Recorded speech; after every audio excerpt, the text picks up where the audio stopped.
Na segunda parte da aula pública sobre como as cidades podem ser mais democráticas, Fernando Haddad responde às perguntas do público da PUC de São Paulo. Qual a sua opinião quanto à arte urbana, o que ela pode contribuir, o que ela contribui para a democratização do espaço público? Eu sempre penso a coisa do ponto de vista teórico que eu acho que me ajuda a pensar do ponto de vista prático. O Weber tem uma expressão que eu acho belíssima, tem uma formulação, melhor dizendo, que eu acho que é belíssima, que ele nota que quando as cidades emergem, e as cidades nessa concepção, né, do espaço democrático, do espaço de contestação, do espaço que deslegitima a autoridade constituída, por assim dizer, então é um lugar de ameaça constante. Ele percebe que, simultaneamente, né, as esferas de valor vão se tornando mais autônomas. Então, a política se torna autônoma da religião, que se torna autônoma da arte, que se torna autônoma da ciência.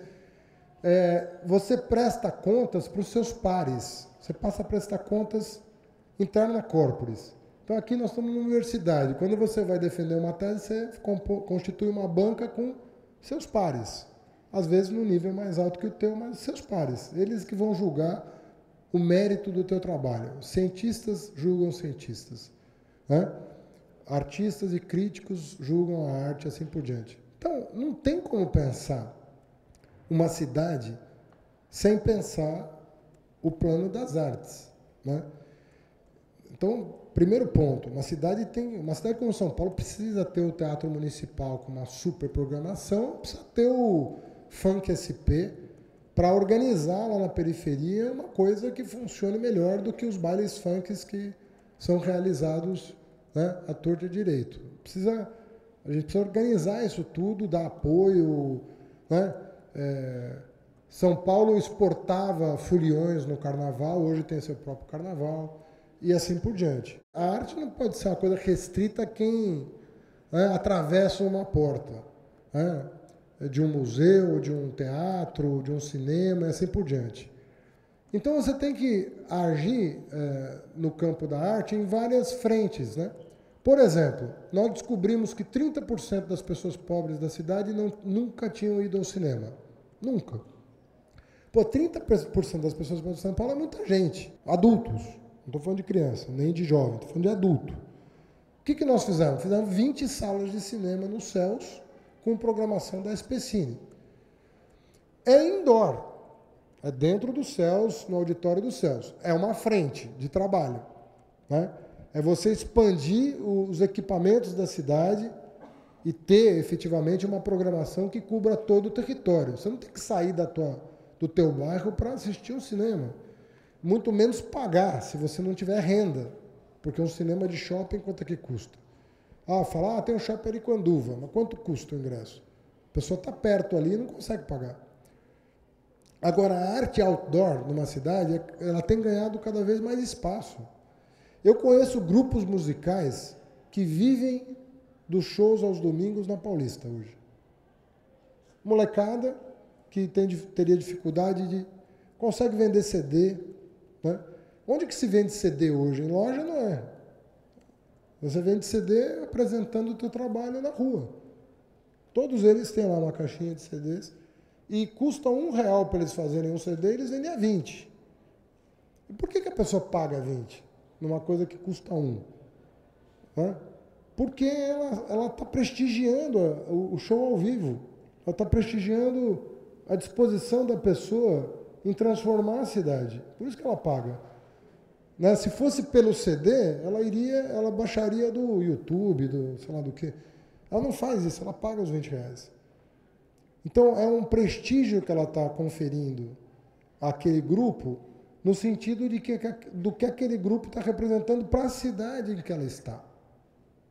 É a performance que está sendo remunerada. Então, você vê como isso vai alterando a perspectiva das pessoas em relação ao convívio, né? E, enfim, eu acho um ingrediente incrível da vida urbana na rua, você poder se deparar com galerias a céu aberto, né? Se deparar com intervenções no viário.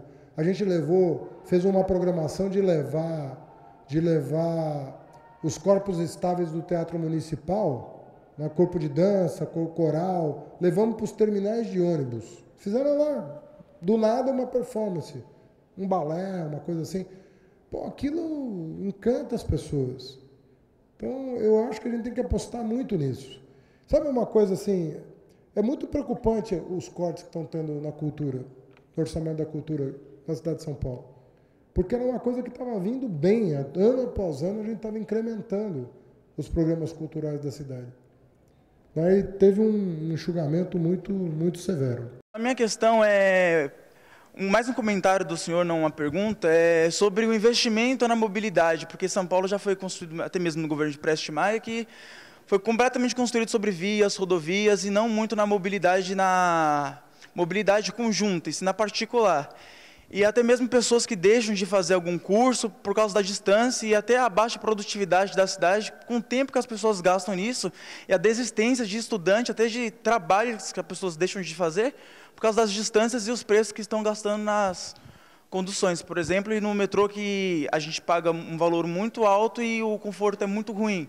Essa questão da mobilidade ela tem que ser vista de duas formas diferentes. Uma é o deslocamento e a outra é o não deslocamento. A gente tem que lutar para que as pessoas não precisem se deslocar tanto. Não é só lutar para que elas se desloquem com mais facilidade. Então, quando a gente leva, por exemplo, a universidade para dentro dos céus, hoje os 40 céus da cidade têm universidade pública. É para a pessoa não precisar nem de condução para ir para uma universidade, até porque, se ele é um trabalhador, ele não tem tempo de fazer esses deslocamentos entre o trabalho, faculdade e casa. Então, você tem que levar a universidade pública para a periferia. Quando você cria um céu novo, em Itaquera, ou ali no Parque Novo Mundo, a ideia é essa também, que as pessoas não precisem se deslocar. Quando elas precisam se deslocar, você tem os mecanismos criados, alguns mais antigos, outros mais novos. Por exemplo, o passe livre do estudante foi uma conquista dos estudantes. Não estava no plano de governo, não estava no orçamento, não tinha dinheiro para fazer, e nós tivemos que inventar espaço orçamentário para criar. São 600 mil pessoas que deixaram de pagar passagem de ônibus. 600 mil pessoas, é gente para valer, pô. Em termos de grana, assim, que é porque a prefeitura tem que pagar, não, alguém tem que pagar. Então, mas, enfim, a gente estava no impasse ali, né? Depois de 2013. Como é que a gente ia sair daquele impasse? E se a demanda fosse injusta, a gente ia continuar no impasse, mas ela não era injusto. Quando os estudantes falavam, é óbvio que tem gente que quer que o passe livre, né, seja estendido para todo mundo, o que seria ótimo, se desse para fazer. Mas a gente conseguiu, pelo menos, atender um segmento que não tem vale transporte, que não tem outras facilidades. Foi uma maneira de avançar, né? Uma maneira importante de avançar. Mas hoje você tem uma circulação muito melhor na cidade. As pessoas circulam mais, as pessoas efetivamente aproveitam mais a cidade. Mas é o que eu disse, toda gestão tem que fazer um pouquinho mais que a anterior, porque não tem fim isso, né?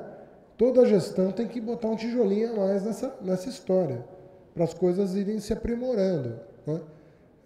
Os benefícios chegarem. Mas a mobilidade, eu repito, não pense só a mobilidade como deslocamento da pessoa. É também o deslocamento dos equipamentos. Por isso que eu falava em investimento. Tem que investir. Os bairros periféricos têm que ficar cada vez mais parecidos com cidades periféricas, não com bairros. Bairro dormitório, isso é um atraso de vida. Tem que ir transformando esses bairros. Isso se faz com um investimento público. Tem outro jeito, não tem outro remédio. E aí, aquela população vai ficar menos dependente do transporte, que também tem que chegar. Mas a gente sabe que é a duras penas.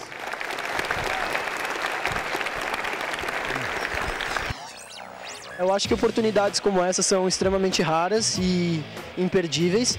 Não é todo dia que a gente tem a oportunidade de ouvir não só um grande político, mas também um ótimo professor. Os assuntos que ele tocou foram de extrema importância e também de reflexão do que foi o mandato dele, que eu acredito que foi um dos melhores que São Paulo já teve, e dos avanços que essa cidade teve e uma reflexão do legado que ele vai deixar e também do que esperar para o futuro e de qual diretrizes os próximos políticos devem ter e a sociedade deve cobrar. Eu acho que nesse ponto, nessa medida, todos os pontos que ele citou foram extremamente vitais e vão agregar para sempre na história da PUC e também de São Paulo.